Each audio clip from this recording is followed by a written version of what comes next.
Hello అండి. ఇవాళ నేను గ్రేవ్ కర్రీ చేస్తున్నాను. అంటే వితౌట్ చికెన్, మటన్, వెజిటేబుల్స్ ఇవేమీ లేకుండా.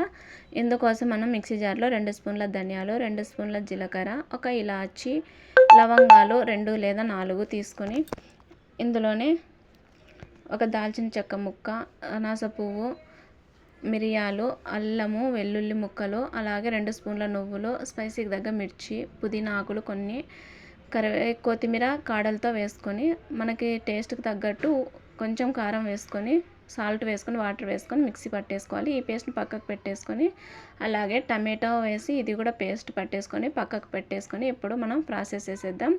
స్టవ్ పై ప్యాన్ పెట్టుకొని ఆయిల్ వేసి సన్నగా కట్ చేసుకున్న వెల్లుల్లి రెబ్బలు, అలాగే మిర్చి రెబ్బలు వేసి ఇందులో మెంతెం కూర ఆకులు వేసి వేయించుకోవాలి. అది వేగిన తర్వాత 1/2 స్పూన్ ధనియాల పౌడర్ వేసి వేయించుకొని అందులోనే సన్నగా కట్ చేసుకున్న ఉల్లిపాయ ముక్కలు కూడా వేసి అవి ఫ్రై అయిన తర్వాత మనం మిక్సీ పట్టుకున్న ఈ పేస్ట్ ఉంది కదా, అది వేసి పచ్చివాసన పోయేలా వేయించుకోవాలి. ఇందులో కొంచెం పసుపు వేసుకొని ఇలా వేయించుకోవాలి.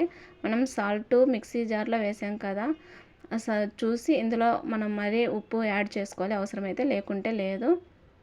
ఇప్పుడు ఇందులోనే మనం టమాటా పేస్ట్ని కూడా వేసి ఇది కూడా పచ్చివాసన పోయేలా వేయించుకున్న తర్వాత ఒక కప్పు పెరుగుని క్రీమీగా మనం చిలుక్కొని వేసుకోవాలి.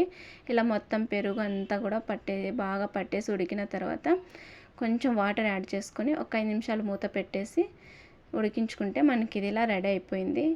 ఇలా మొత్తం మనకి ఆయిల్ పైకి తేలి ఉడికిందంటే ఇది మనకి రెడీ అయిపోయినట్లు అర్థం. ఇప్పుడు మనం కొంచెం కొత్తిమీరని ఇందులో వేసుకొని స్టవ్ ఆఫ్ చేసుకుంటే మనకి ఇది రెడీ అయిపోతుంది. ఇది పరోటాకైనా బిర్యానీలకైనా కూడా చాలా బాగా టేస్టీగా ఉంటుంది గ్రేవ్ కర్రీ.